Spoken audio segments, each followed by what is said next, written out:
gente linda do meu Brasil varonil! Tudo em ordem? Gente, essa foi a pior abertura dos últimos tempos de vídeo que eu já fiz.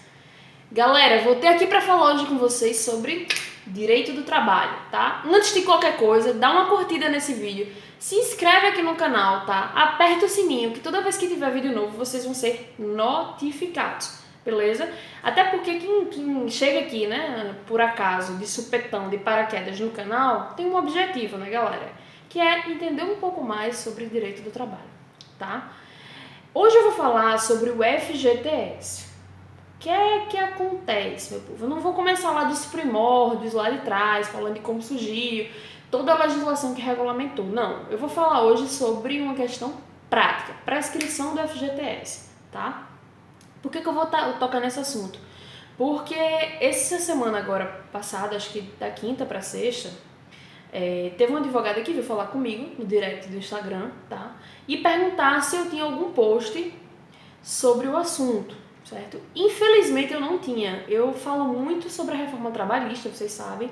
Comecei a trazer alguns vídeos vinculados de outras áreas do direito, mas vinculados a direito do trabalho, certo? Inclusive separados por playlists aqui no canal, tá? Mas nunca falei sobre o FGTS, embora seja um assunto extremamente interessante, que gera muita dificuldade de interpretação das pessoas, essa questão da prescrição, como vocês vão ver ao longo do vídeo, tá?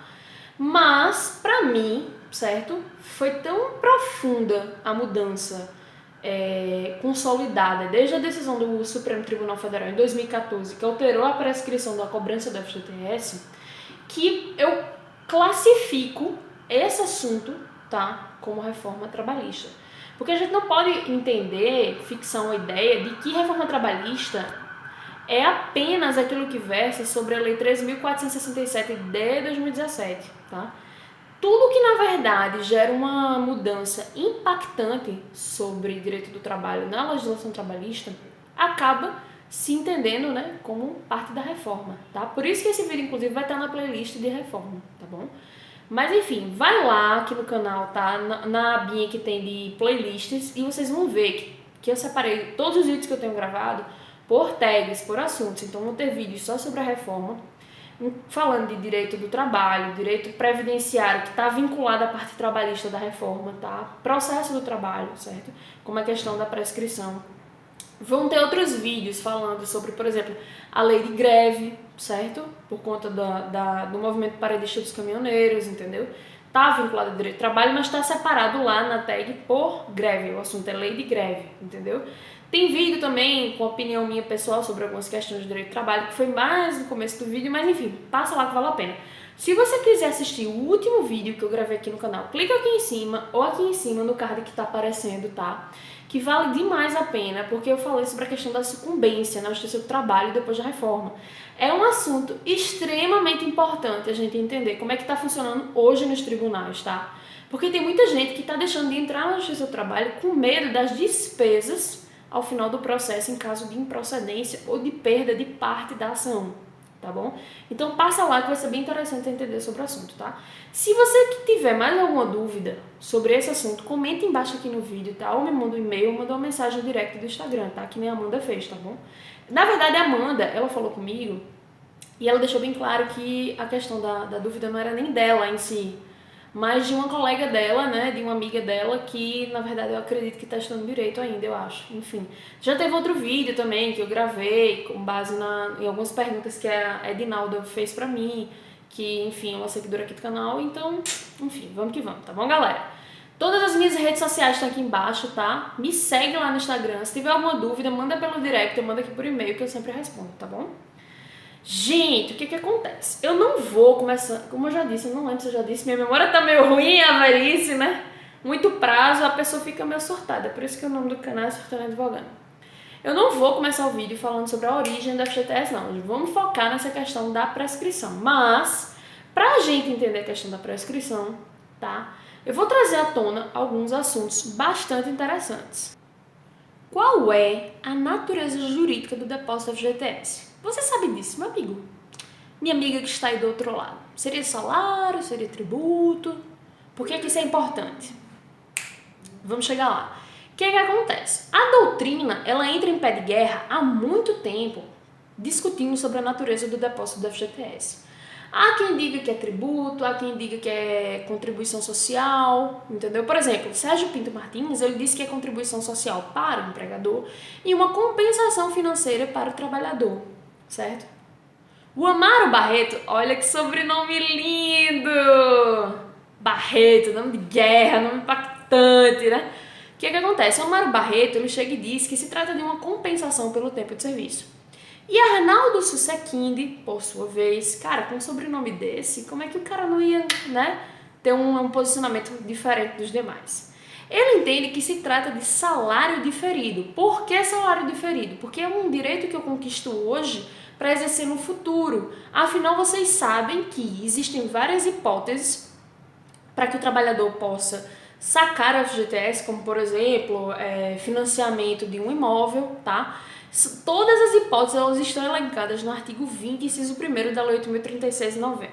Lei 8.036 de 90, quase que não sai, galera. Às vezes o sistema buga um pouco. E aí, gente, o que acontece? Por que é importante, tá, você saber a natureza jurídica? Porque, por exemplo, segundo Arnaldo Susequinde, ele diz que esse é um dos motivos pelos quais a Lei 8.036 de 90 prevê a empenhorabilidade. Olha que palavra charmosa! Você quer bancar o intelectual elegante? Vamos pronunciar comigo. Empenhorabilidade. Uau! Duvido que tu repetisse 3 vezes em seguida. O que acontece? Ele prevê a empenhorabilidade dos depósitos fundiários, tá? Onde é que está essa informação? Artigo 2º, parágrafo 2º da Lei do FGTS, tá bom? E aí, gente, esse vídeo, inclusive, hoje vai ser interessante porque vocês vão ver como, na verdade, o direito do trabalho, ele acaba estando vinculado a outras áreas. Por exemplo, o direito constitucional tem uma relação muito forte com o direito do trabalho. É por conta disso que essa matéria já foi bater no STF para que o STF decidisse, eita, que hoje tá difícil o sistema, decidisse qual é a natureza do FGTS, tá? Porque vai impactar na prescrição, na contagem da prescrição, como vocês vão ver. O que acontece? O STF, ele afirmou de forma expressa, em vários precedentes, tá, que depósito de FGTS não é tributo, como, por exemplo, no julgamento do agravo regimental do recurso extraordinário 956-688. É um precedente de 2016, tá? Que teve como relator o ministro Roberto Barroso. Então, Barrosão chegou e disse: queridão, não é tributo, ponto. Tem efeito vinculante essa decisão? Não, mas os tribunais, eles seguem uma tendência muito forte de seguir a posição do STF. E o STF já se manifestou sobre essa questão em várias decisões. Por que é que não tem efeito vinculante? Porque não foi uma decisão proferida pelo Tribunal do Pleno, tá? Foi uma decisão proferida na primeira turma, tá bom? E aí o que acontece? Se eu chego e digo que o depósito do FGTS é tributo, a prescrição vai ser quinquenal. Por quê? Porque eu vou aplicar o Código Tributário Nacional, tá certo? E o artigo 174 do CTN, ele fala que prescrição para cobrança de tributo seriam 5 anos. Mas aí, o que acontece? Existe ainda uma outra discussão. Tinha gente que defendia que, na verdade, se equipararia à cota previdenciária e que por isso que se aplicaria a prescrição trintenária. Por quê? Porque era um encargo que era previsto para o empregador, assim como o recolhimento da contribuição previdenciária, tá? E aí, antigamente, a contribuição previdenciária, a cobrança dela poderia ser por 30 anos. Por quê? Porque a Lei 3.807 de 60, tá, previa, que era a Lei Orgânica da Previdência Social, previa a prescrição trintenária. Onde é que está esse artigo? 144. Essa lei, inclusive, não está mais em vigor. E aí, meu povo, o que acontece? Se consolidou um entendimento na jurisprudência que a prescrição seria trintenária. Isso, na verdade, acabou incentivando a regulamentação da Lei 8.036 de 90, no sentido de que a norma disciplinasse que a cobrança da prescrição para a FGTS seria trintenária, do artigo 23, parágrafo 5º, beleza? E aí essa prescrição foi trintenária por anos a fio, até que a discussão chegou ao STF. Por quê? Muita gente defendia que era inconstitucional essa cobrança trintenária. Por quê? Porque, na verdade, teve uma lei, que foi a Lei 8.844, de 94, tá? Que determinou que os depósitos de FGTS gozassem da mesma proteção que os créditos trabalhistas. Onde é que está isso? Artigo 2º, parágrafo 3º da referida lei, entendeu? E aí a gente tem que ir além, a gente tem que lembrar que a Constituição Federal, no artigo 7º, tá? Ela também disciplinou o direito ao FGTS. Então, se eu tenho uma lei dizendo que o depósito do FGTS se equipara a créditos trabalhistas e deve gozar da mesma proteção, entendeu? E aí, na verdade, eu tenho o artigo 7º da Constituição Federal disciplinando o direito do FGTS, entendeu? Então, passa a se entender, passa a se presumir, né, que não há motivo para que a prescrição do FGTS seja diferente das dos outros créditos trabalhistas, tá certo? Aí o que aconteceu? A matéria chegou no STF. No dia 13 de novembro de 2014, o Supremo, tá, proferiu uma decisão no agravo do recurso extraordinário 709/12, no sentido de que era inconstitucional a prescrição trintenária, tá certo? Só que o que acontece? A decisão, ela como é que eu posso colocar de uma forma que fique clara? A decisão, ela tem que ter um efeito de modulação, porque ela não podia retroagir, tá, a direitos já consolidados. Só que o que é que acontece? Foi a coisa mais bizarra da face da Terra, essa decisão, porque ele diz assim, ó, eu vou ler, tá, um trechinho do voto do ministro Gilmar Mendes e depois eu vou explicar para vocês. Ele vai dizer assim, ó, aqueles cujo termo inicial da prescrição ocorra após a data do presente julgamento, aplica-se desde logo o prazo de 5 anos. Por outro lado, para os casos em que o prazo prescricional já esteja em curso, aplica-se o que ocorrer primeiro, 30 anos contado do termo inicial ou 5 anos a partir dessa decisão. O que é que ele quis dizer com isso, meu povo? Vou explicar. Para os trabalhadores, tá, que viessem a ser demitidos a partir de 13 de novembro de 2014, se aplicaria a prescrição de 5 anos, ou seja, os trabalhadores eles podiam pedir apenas os últimos 5 anos de FGTS não depositados se eles tivessem sido dispensados, tá, depois da decisão, a partir do dia 13 de novembro de 2014. O trabalhador que tivesse 24 anos, certo, de depósitos não realizados, eles não poderiam fazer a cobrança dos últimos 30. Por quê? Porque o efeito da modulação ele tem um limite máximo de 5 anos. Então, assim, da decisão proferida em 13 de novembro de 2014 até 13 de novembro de 2019, se o empregado não completasse 30 anos, ele só poderia pedir os últimos 5, certo? Então, isso acabou gerando uma insegurança jurídica absurda e o tipo da situação que é o seguinte: se em 13 de novembro de 2014 eu, empregado, tinha 24 anos de FGTS não depositado, eu só ia poder cobrar os últimos 5. Mas se eu tivesse 25 anos não depositado, eu ia poder cobrar os últimos 30. Por quê? Porque até 13 de novembro de 2019 eu teria completado os 30 anos de prescrição, entendeu? Vamos ler de novo a decisão para a gente entender. Vamos lá, olha o que ele diz. Para aqueles cujo termo inicial da prescrição ocorra após a data do presente julgamento, aplica-se desde logo o prazo de 5 anos. Então, assim, quem começou a ter FGTS não depositado a partir de 13 de novembro de 2014, a prescrição é de 5 anos, tá? Aí ele segue. Por outro lado, para os casos em que o prazo prescricional já esteja em curso, ou seja, aqueles trabalhadores que já tinham quase 30 anos de FGTS não depositado, certo? Aplica-se o que ocorrer primeiro, 30 anos ou 5 anos. É uma redação muito confusa e principalmente injusta, porque eu, trabalhador, até 13 de novembro de 2014, fazia 15 anos que eu não tinha meu FGTS depositado e eu tinha uma expectativa de direito de que eu poderia cobrar até 30, entendeu? Então, assim, eu poderia esperar mais 15 trabalhando para fazer essa cobrança. E de uma hora para outra o STF disse, não, isso não é direito adquirido não, porque essa norma é inconstitucional. Então, o que eu vou fazer para lhe ajudar é lhe dar um prazo de 5 anos a contar de hoje para você se adequar. Se até ao limite de 5 anos, tá? Que a contar dessa decisão de hoje, você completar 30 anos, você vai poder cobrar os últimos 30. Mas, se até o limite máximo de 5 anos a contar de hoje da minha decisão, você não vai completar 30 anos, então você só vai poder cobrar os últimos 5. Foi o efeito mais estranho de modulação que eu já vi, entendeu? Então, assim, ficou claro para vocês, né?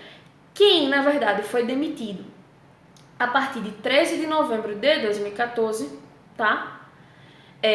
Como é que se diz? Só vai poder cobrar os últimos 30 anos, certo? Se até 13 de novembro de 2019, essa pessoa teria completado os 30 anos, entendeu?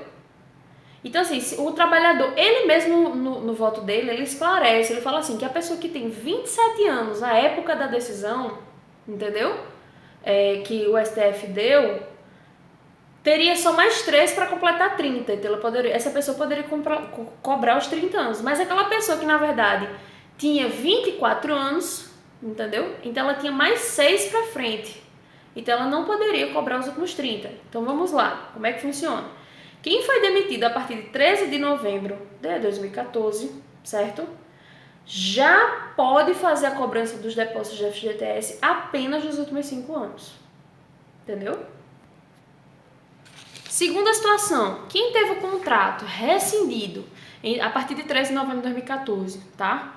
Mas possuía 24 anos de FGTS não depositado, também só vai poder cobrar os últimos 5 anos. Por quê? Porque essa pessoa até 13 de novembro de 2019 não teria os 30 anos completados, entendeu? É o que acontecer primeiro, a prescrição quinquenal ou a trintenária. Se a trintenária ela se completar até o limite máximo de 5 anos a contar daquela decisão, ela pode cobrar os últimos 30. Se ela não completar, se ela tiver 29 anos e 11 meses, ela só vai poder pedir os últimos 5, entendeu? Então a terceira situação é, quem na verdade tiver 25 anos de FGTS não depositado, tá? A partir da decisão 13 de novembro de 2014 e completasse 30 até 13 de novembro de 2019, vai poder cobrar os 30 anos. Em resumo, é isso, tá? E voltando, só para recapitular, por que é importante você saber qual é a natureza do depósito do FGTS? Porque assim você vai saber qual a prescrição que se aplica. Se eu estou dizendo que ele tem natureza de salário, a prescrição vai ser quinquenal. Por quê? Porque ele está disciplinado junto com os créditos trabalhistas no artigo 7º da Constituição Federal. E por quê? Porque teve a lei lá, aquela que eu falei de 94, a lei 8.844 de 99, que garantiu os depósitos do FGTS o mesmo privilégio que é previsto para os créditos trabalhistas. Entenderam agora? Agora sim, é uma decisão absurda, porque a meu ver afronta o direito adquirido, viola o direito adquirido. Na medida em que eu vou dormir pensando que eu vou ter 30 anos para cobrar o FGTS, para pegar meu FGTS de volta, e eu acordo sabendo que eu só posso pedir os últimos 5. Então assim, isso é um absurdo, que era na verdade para ter um efeito prospectivo para frente, entendeu? Para quem começasse a ter FGTS não depositado a partir daquele dia. Mas enfim, gente, eu espero ter colaborado com vocês, tá? Por conta dessa decisão, o TST reformou a súmula 362, tá? Prevendo expressamente o que eu acabei de dizer para vocês no inciso 2º, tá? Essa súmula vai estar aqui embaixo na descrição desse vídeo, tá bom? Gente, se vocês tiverem alguma dúvida, ficaram sem entender alguma coisa sobre esse assunto, tá? Eu posso gravar outro para tornar a coisa um pouco mais clara, mas acho que mais claro do que isso não tem como, porque eu dei os exemplos da contagem de tempo para que fique claro e vocês entendam, tá bom? Então, gente, só pelo meu esforço, né, de estar aqui no domingo, né, gravando esse videozinho para vocês, dá um like, dá aquele like maroto, compartilha esse vídeo. Vamos ajudar esse assunto aí a chegar ao maior número possível de pessoas, tá bom? E aí, gente, até o próximo vídeo, tá? Próximo vídeo eu vou voltar a falar sobre direito material, tá bom? Se tiver mais algum outro assunto que vocês queiram saber, enfim, que vocês acham interessante que eu grave algum vídeo falando sobre eles, comenta aqui embaixo, manda um e-mail, comenta lá no direct, tá bom? E assista os últimos vídeos que estão aqui no canal, tá? Os cards vão estar uns cartõezinhos coloridinhos aqui, tá? Nas laterais. Clica lá que vocês vão ver os últimos vídeos, tá bom? Tchau, tchau!